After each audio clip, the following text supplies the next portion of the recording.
Monster Hunter Wilds released a few weeks ago with it topping 8 million copies sold in 3 days, making it Capcom's fastest selling title, toppling even the Resident Evil 4 remake's 2 million sales in 2 days by a landslide. My first Monster Hunter game was Monster Hunter 3 on the Wii, and since then the series has been a pretty frequent guest in my household.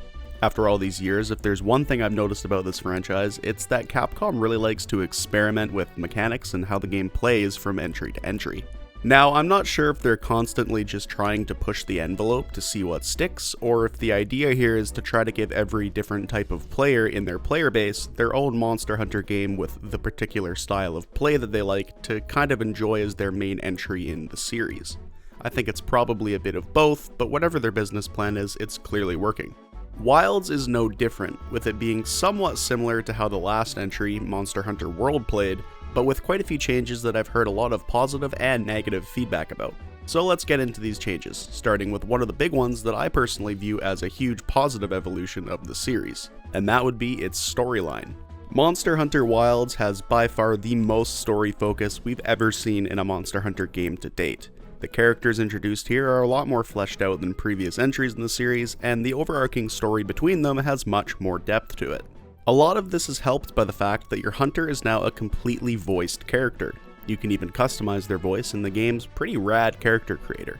I've heard a lot of people say that they didn't like the fact that their character is voiced, that it takes away from the quote-unquote the character can have any personality I want to roleplay as sort of thing that you get with voiceless or faceless characters. But for me, having my character voiced with a personality added a lot more immersion into the game's story and world. It made it feel a lot more like a character taking part in the game's story, rather than a faceless player tagging along with the NPCs while they experienced their story around me. I'm going to briefly go over the game's story here in this video and any of its major talking points, so if you haven't played the game for yourself yet and you want to experience it for yourself, maybe come back to this video a little bit later. With that out of the way, let's get into it. Monster Hunter Wilds begins with a dreary scene of a village being ravaged by a powerful, unknown monster. This is shown to us from the perspective of a young boy who we'll come to know as Nata. We briefly meet Nata's uncle Tashin, who shoves the young boy through a small tunnel so that he can escape, telling him to seek help outside of the village. After wandering for countless hours, Nata is found by a group of hunters who have just been cleared to explore this part of the world, the Forbidden Lands. After Nata explains his situation, you and your newly formed expedition team, as part of the Hunters Guild, are tasked with returning the boy back to his village and tracking down this mysterious monster responsible for its destruction, the so-called White Wraith. Along the journey, while researching and gathering information about the beast, we come in contact with a multitude of different tribes of people. Without getting into too much detail, these people usually have a monster problem that we can help with, gaining us their respect and help to achieve our main goal of returning Nata back home and finding this White Wraith. Once we do come in contact with the monster, it's revealed that it is in fact an Arkveld. This particular Arkveld has something off about it though, as the beast is constantly frenzied and violent. Later on, we learn that the Arkveld is somehow feeding off sources of natural energy and strange weather phenomenon to gain its immense strength. Not long after this discovery, our motley crew begins running into strange white and blue variants of these same monsters we've been slaying all over the Forbidden Lands. These beasts having extra regenerative abilities and offensive attacks than their normal counterparts. What these altered monsters actually are stays a mystery to our heroes until after a lot of blood, fur, and mega potions, following rumors and tips finally allows us to find our way back to Nata's village. When we arrive, we're met by Nata's people who call themselves the Keepers. This small society of people have been in hiding, held up in the ancient ruins of a place called Wyveria since the attack on their village.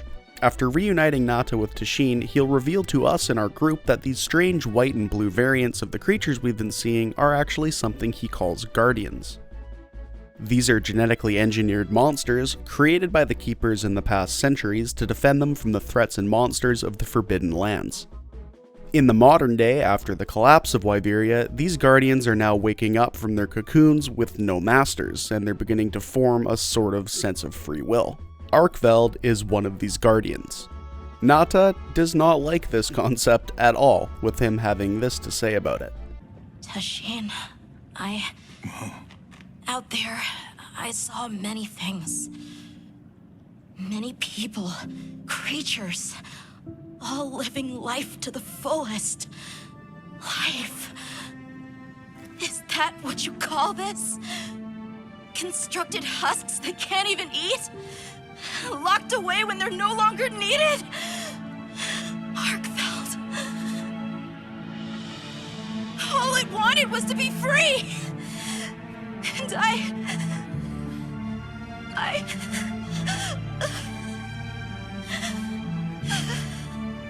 don't know which of us is worse. The Keepers also have access to something called wyvern milk, or wilk for short. This is the Forbidden Land's main source of power and energy for all the tribes that inhabit it. All Guardians feed off of and are grown in wilk. In fact, wilk is the only sustenance that Guardians need to survive. Basically, Guardians don't need to hunt or eat, nor take part in a predatory lifestyle like a regular monster does. They essentially can't starve or die of any natural cause if they have access to the wilk. This makes it extra odd when our group stumbles upon the Guardian Arkveld again, absolutely butchering and eating a staggering and unnatural amount of other Guardians and monsters in the wild. This is a case of Arkveld developing its own will and deciding to feed on other monsters, but since it doesn't actually need nutrition from hunting and eating this prey, it doesn't know when to stop. In its eyes, it never needs to. This turns into a violent bloodthirst, with Arkveld being far too powerful and destructive to properly take part in the ecosystem that it's trying to inhabit. Since Arkveld is a guardian and doesn't actually need to eat, our handler deemed this behavior uncontrollably destructive and beyond natural simple predation. The group decides that Arkveld has gone completely mad and poses too vast of a threat to the ecosystem to be left alive to rampage like this any longer. As the hunter begins to approach the Arkveld, Nata disapproves and begs us to spare the creature, having this to say. It must be put down. No! Please. Please! Nata. If anyone should be angry, it's me. And I hate that it happened. This is the first thing it ever got to decide for itself. To be free. To live strong. Please, don't do this. I'm begging you.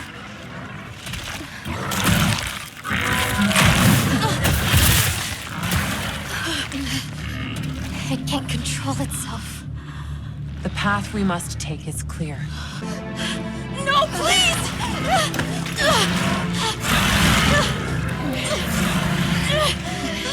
There has to be another way! It finally got its chance to live!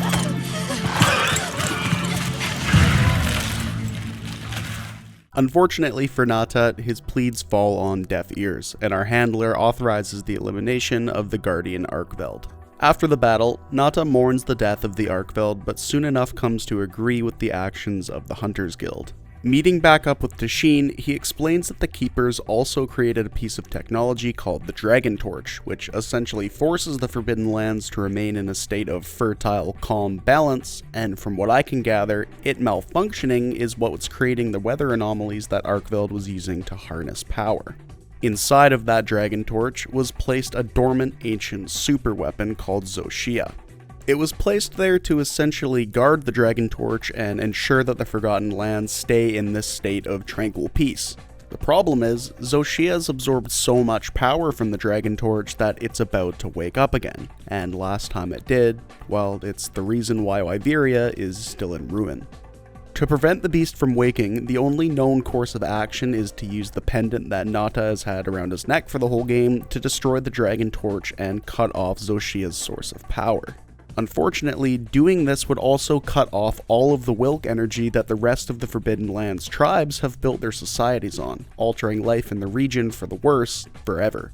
Weighing the heavy options, the group decides to ask Nata for his opinion, as it's his necklace that can actually do the deed. Not wanting his home to be left in ruin for a second time, Nata decides to sacrifice the necklace to ensure the safety of the land's people. The journey to the Dragon Torch has Nata reminiscing on his journey with the Hunters Guild and all that they've seen and done during it. Once they arrive, Nata takes a moment to reflect and approaches the Dragon Torch only to be stopped by the Hunter. Instead of using the necklace to destroy the Dragon Torch, the hunter decides to do what they do best and slay the Xochitl instead. After this battle, the Forbidden Lands are indeed safe from Xochitl's threat, and the Dragon Torch still works, but it's so drained of energy from Xochitl that it can't yet function correctly. This means that there's still weather anomalies and strange happenings in the Forbidden Lands, which allows the gameplay loop to progress into High Rank, which is the series' endgame mode. In a final cutscene, we can see Nata donning some pretty hunter-esque gear, and finding that Arkveld actually somehow laid eggs, ensuring the survival of its species and breaking the Guardian's cycle of being artificially created, ending the main story. So, I do like the game's story. It's a lot more than we've ever had in a Monster Hunter game, but that doesn't mean it necessarily blew my head off with twists and turns. It's a completely serviceable story, and for a first go at telling more of an in-depth tale, it's pretty solid.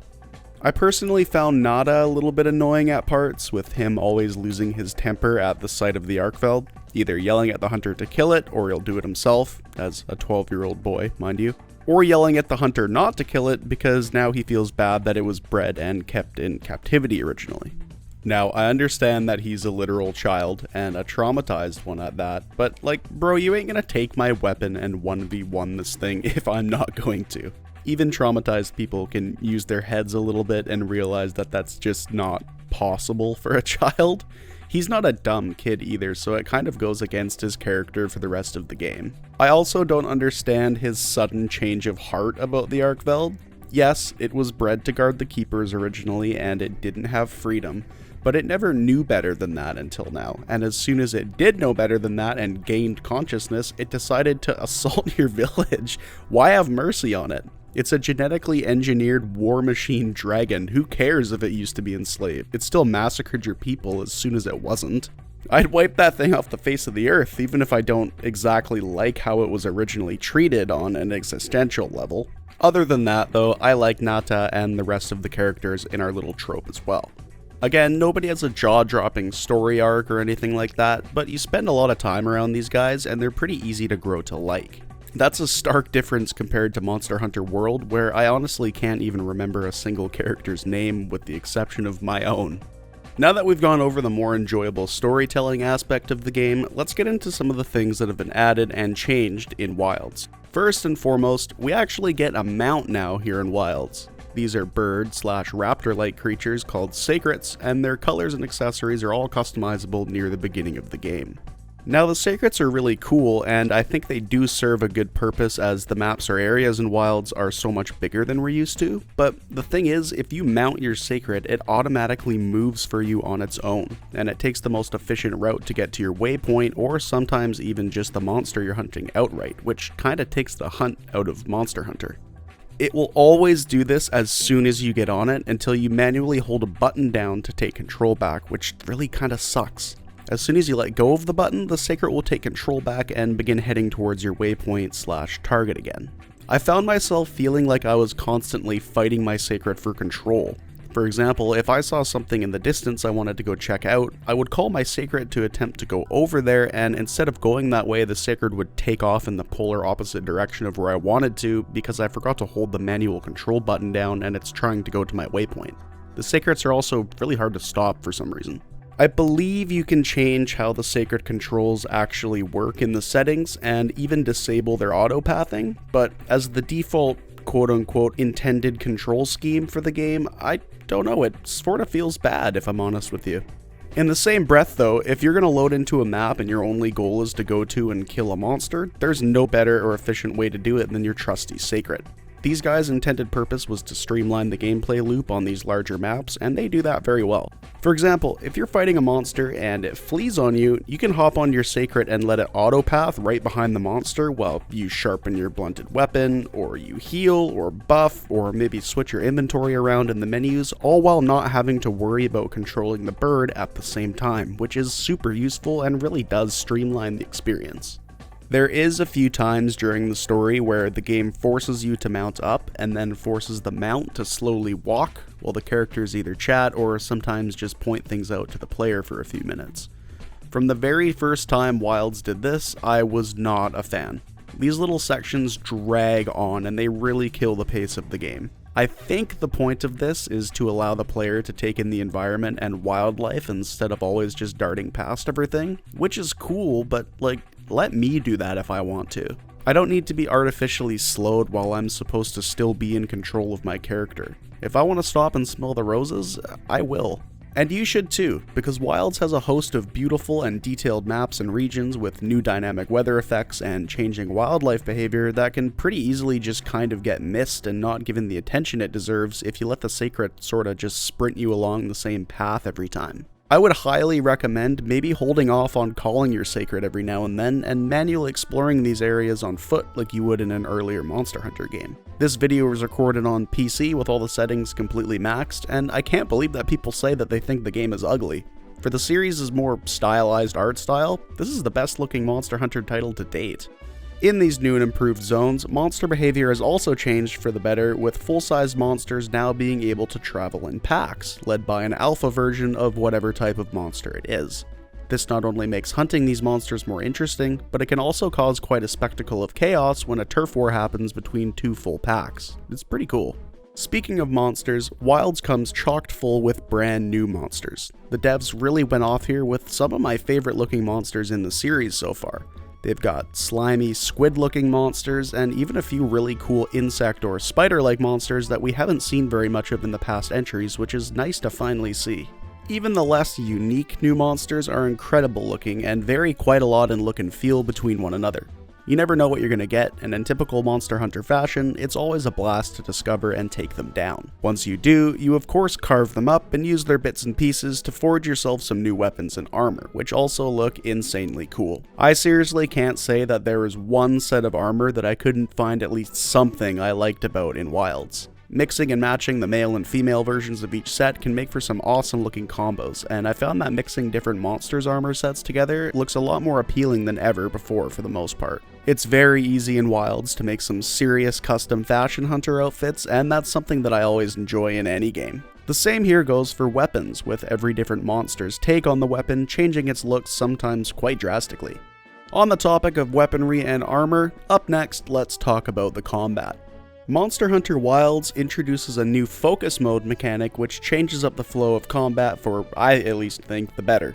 Essentially, focus mode allows you to aim your swings with the camera rather than attempting to aim with just your character's orientation like in the older games. Before, if I queued up a large, slow, heavy attack and the monster were to say, jump out of the way before I swung my weapon, there was no way to actually redirect your attack. If you began your swing facing a certain direction, you were going to finish that swing facing that same direction as well.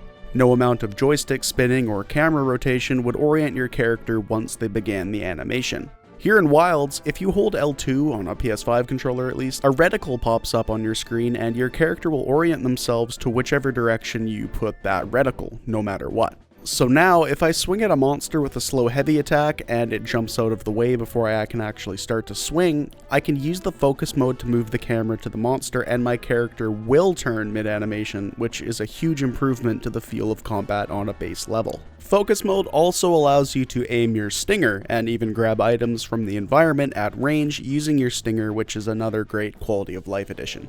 Focus mode is directly intended to be used with Wilds' other new main combat change, the wounds system. So in Wilds, if enough damage is done to a part of a monster's body, it will create something called a wound. If you hold L2 and engage focus mode, these will appear as glowing red patches on the monster. While in focus mode and aiming at a wound, pressing R1 has your hunter performing a specific wound-destroying attack, usually alongside a special animation. This destroys the wound and does a critical amount of damage to the monster, sometimes even breaking the limb that the wound was attached to.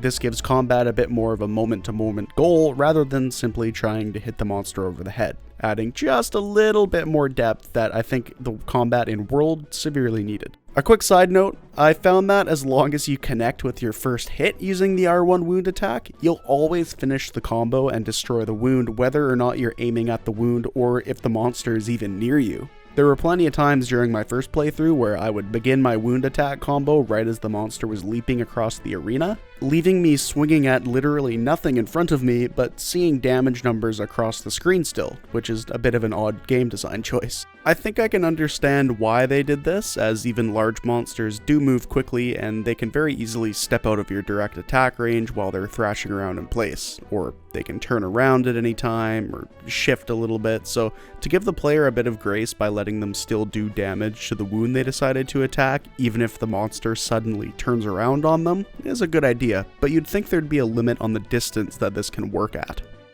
Another great feature that they added is that you can now have 2 weapons equipped at once, with your secondary being slung over your sacred.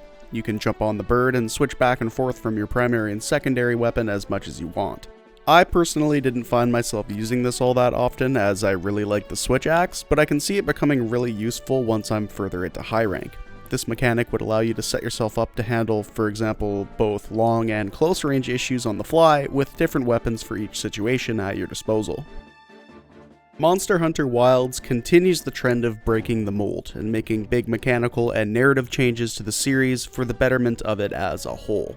I think this is the smoothest, most fluent gameplay loop out of every game in the series so far, with it taking Monster Hunter World's success and simply building on its feel to flesh it out even more. One more thing I'd like to note at the end here, Wild's PC port shipped with a few pretty severe issues concerning its optimizations and performance. I have an RTX 4080 and a 13th gen i9, and my first few days with the game had ridiculous amounts of stuttering, crashing, freezing, graphical bugs, dropping frames, unloaded assets, all while running at maybe 60 frames per second if the game felt like it, and that was with frame generation enabled. Thankfully, this has all been patched out as of now, and the game is running at a smooth 120 frames per second with next to no stuttering, FPF drops, or bugs, or anything like that.